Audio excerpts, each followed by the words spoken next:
ख़ारिज मुज़फ़्फ़र एक बहुत ही पाए के शायर थे। मेरे बहुत अच्छे दोस्त थे। उनका असल नाम अब्दुल रहीम था। उनके वालिद का नाम अब्दुल करीम। उनके वालिद एक सन्यासी बाबा थे जो पुख्ता किले पे सखी अब्दुल साहब की चाड़ी पर, जो कि नुसरत बाज़ार कहलाता है, वहाँ उनकी एक सन्यासी बाबा की दुकान थी। वो डेंटिस्ट का भी काम करते थे और मैं अपने मामू की दुकान पर वहाबुद्दीन फ़ोटो फ्रेम मेकर, वो दुकान में चलाता था। उस दुकान पे बैठता था। मैं फ़ोटो फ्रेम और अलमारी वगैरह बनाता था। मैं वहाँ पर काम करता था। तो ये अब्दुल रहीम सामने थे दुकान इनकी। हम रोज़ाना बैठते थे और दोपहर का खाना वो मेरे साथ ही आके रोज़ाना खाते थे और ये सिलसिला हमारी दोस्ती का बरसा बरस तक चलता रहा। वहाँ अमेरिकन क्वार्टर में मेरे एक दोस्त फ़रहत अजमेरी, जो कि बहुत ही खूबसूरत शख्सियत के मालिक थे और जिनका एक शेर बहुत ही मेरे दिल को लगता है। मेरा रंग नौजवानी ये अजीब रंग लाया कि गली गली में फ़रहत तेरा तस्करा जवां है। फ़रहत अजमेरी जितना खूबसूरत आदमी था, इतने खूबसूरत ख़यालात का। दरअसल वो मुझे उंगली से पकड़ के अदबी मैदान में लेकर आने वाला वो फ़रहत अजमेरी था। मैं उस वक्त 9वीं क्लास में पढ़ता था। मैंने मैट्रिक भी किया था अपनी दुकान पे काम करते हुए। फ़रहत अजमेरी मेरे घर के यानी बदीन चाली में रहते थे, तो मैं अमेरिकन क्वार्टर में थोड़ा सा फासला था। फिर ये करीब अमेरिकन क्वार्टर में भी आ गए थे और उसके बाद तकरीबन हम रोज़ाना हमारी मुलाकातें। फ़रहत अजमेरी मेरा बेहतरीन दोस्त बन गया था, फ़रहत अजमेरी। और फिर वो दुकान पे भी आता था। तो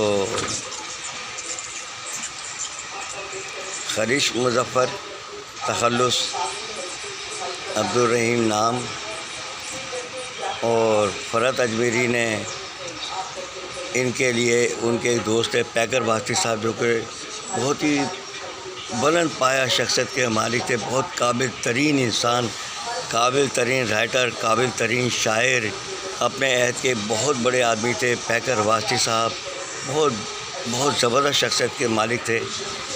अच्छा, उनसे हमारी मुलाकातें होती थी। वो आते थे, मेरी दुकान पर आते थे। फ़रहत अजमेरी ने ख़ारिज मुज़फ़्फ़र से उनका तारुफ़ करा दिया। तो ख़ारिज मुज़फ़्फ़र ने पैकर वास्ती से बाज़ाब्ता शायरी सीखना शुरू की। एक निज़ामी साहब होते थे ख़ारिज मुज़फ़्फ़र ने उनसे भी शायरी जो है सीखी।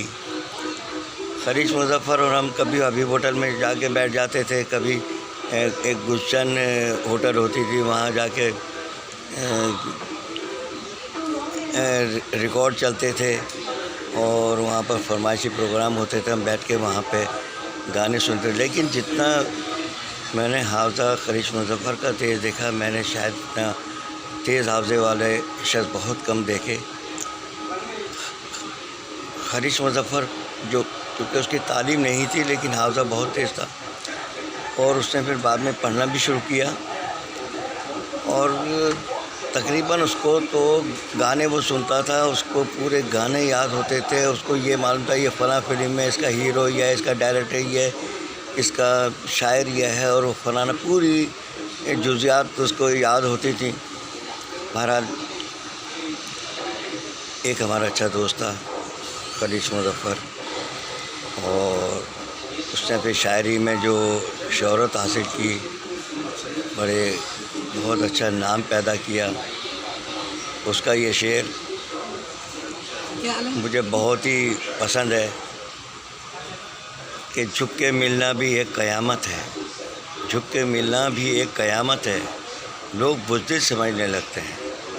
उसके बहुत अच्छे अच्छे अशार हैं और उसकी शायरी की धूम न सिर्फ पाकिस्तान बल्कि हिंदुस्तान में भी गूंजती थी। फ़रहत अजमेरी मेरा दोस्त और ख़ारिज मुज़फ़्फ़र दोस्त बहुत ही अच्छे दोस्त थे। खुदा इनको गरी के रहमत करे।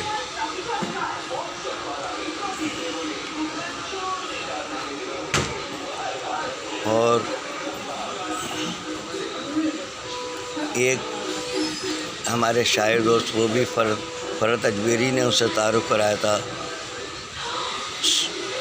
सागर दहलवी, जो कि जनरल पोस्ट ऑफिस पर बैठ के मनियाटा लिखते थे, चिट्ठियाँ लिखते थे।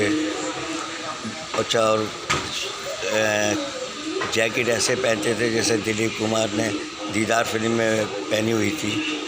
बहुत अच्छे इंसान थे और बहुत अच्छे शायर थे। फ़रत अजमेरी के पास आते थे, हमारी मुलाकातें रहती थी। तो उनका ये शेर, सागर दहलवी का शेर, मुझे बहुत ही अच्छा लगा कि बहुत नज़दीक आते जा रहे हो, बिछड़ने का इरादा कर लिया है क्या।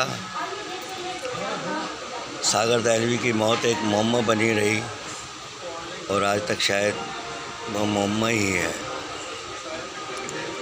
हमारे एक दोस्त सैयद कासिम रज़ा, जो कि चैम्बर ऑफ कॉमर्स में होते थे और हम लोग वहाँ पे मिलने जाया करते थे। वो मेरे बहुत अच्छे दोस्त थे।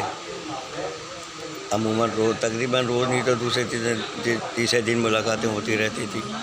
वहाँ पर रिज़वान सिद्दीकी भी आते थे, वहाँ पर अनवार अहमद ज़ैवी आते थे, वहाँ खलीज मुज़फ़्फ़र ने ख़ास वहाँ पे रब्ता कर लिया था। फ़रत अजमेरी कभी कभी मुझे वहाँ पे लेके जाते थे, लेकिन फ़रत अजमेरी ने एक मजलिस से हम कलम बनाई हुई थी और उनके शिरकतदार जो थे वो सलीम अनवर थे। सलीम अनवर एक बहुत ही बड़े अदीब, बहुत अच्छी शख्सियत के मालिक। वो उन्होंने अपने अखबार में निकाले। बेहतरीन टीचर थे, बेहतरीन सहाफ़ी थे, बेहतरीन अदीब थे। और तकरीर करने का तो यानी कि अदबी तकरीर करने में तो उनका जवाब नहीं था। मैंने दरअसल फ़रत अजमेरी, सलीम अनवर जैसे अच्छे लोगों से बहुत कुछ सीखा है।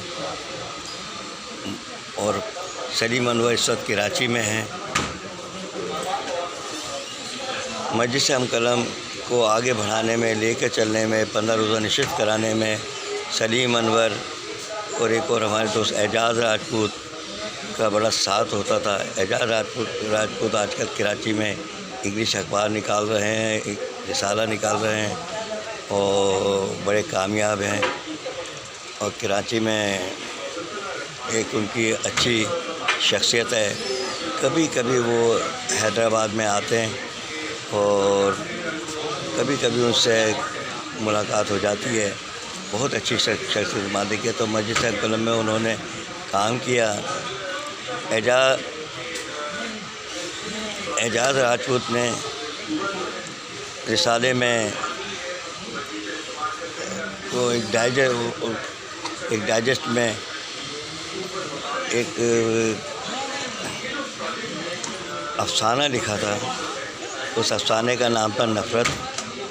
उस नफ़रत अफ़साने में उन्होंने पूरी कहानी मेरे गिर्द घुमाई थी। ये उनकी मोहब्बत थी।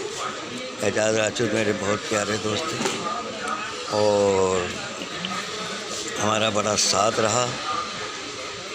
और मैं बात कर रहा था कासिम रज़ा की, तो कासिम रज़ा बहुत ही काबिल आदमी थे और नावलों को, इंग्लिश नावलों को उर्दू में तर्जुमा करने में बड़ी महारत रखते थे। दोस्त आदमी थे। अच्छा, बहुत अच्छे शायर भी थे। और उनका ये शेर मुझे याद आता है कि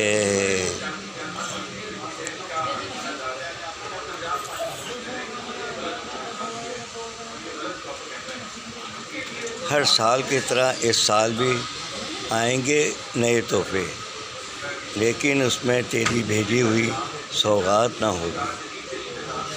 बहुत दिल को लगने वाला शेर। कासिम रज़ा, एहसन सलीम नसरी शायरी के बहुत ही ज़बरदस्त शायर। और कराची में जाके उन्होंने कोई अपना रिसाला भी निकाला था। सब